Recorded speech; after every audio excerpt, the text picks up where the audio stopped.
आजकल तो हम लोगों को ये भी नहीं पता होता कि हम जो खा रहे हैं वो है क्या, उसके अंदर क्या क्या चीज़ें डली हुई हैं, वो हमारे स्वास्थ्य के लिए अनुकूल है भी या नहीं, वो हमें क्या नुकसान दे सकती है या हमें क्या फ़ायदा है, वो सब भूल गए हम।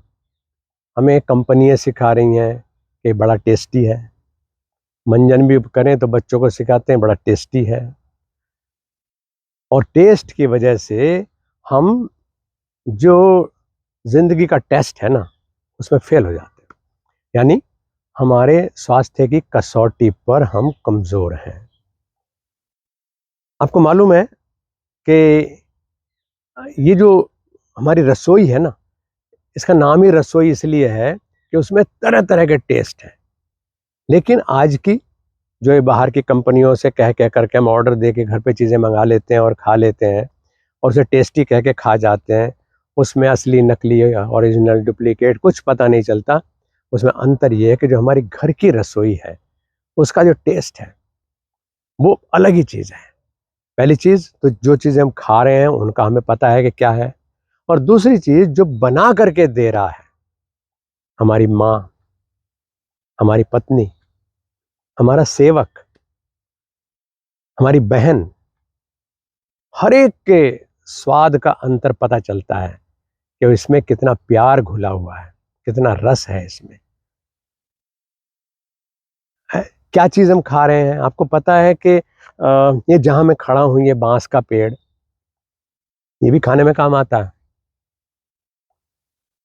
इसका बहुत बढ़िया अचार बनता है, और बांस का अचार आयुर्वेद के दृष्टिकोण से, स्वास्थ्य के दृष्टिकोण से इतना ज़्यादा फायदेमंद है कि इसमें पोटेशियम, फास्फोरस, मैग्नीशियम, न जाने कितने मिनरल्स इसके अंदर हमको मिलते हैं। हमारे बच्चों की हाइट बढ़ाने में इसका बहुत ज़्यादा महत्व है। शुगर को कंट्रोल करने में इसका बहुत ज़्यादा महत्व है। लेकिन आपको तो ये सुन के भी आश्चर्य हो रहा होगा कि बांस का अचार, बांस का भी अचार हो सकता है क्या?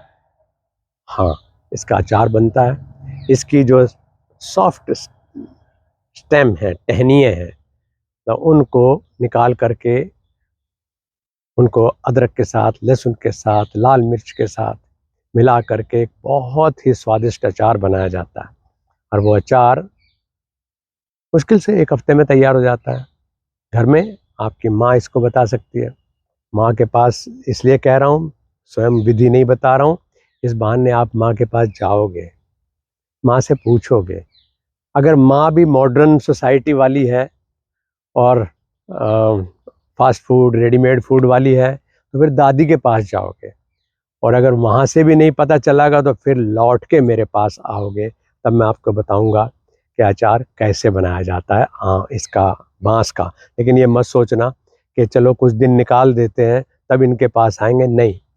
मेरा उद्देश्य पूरा करिए, क्योंकि भोजन का रस भोजन में पड़ने वाले तत्वों में नहीं है, उसका रस माँ के हाथों से लगने वाला जो स्वाद है उसमें है।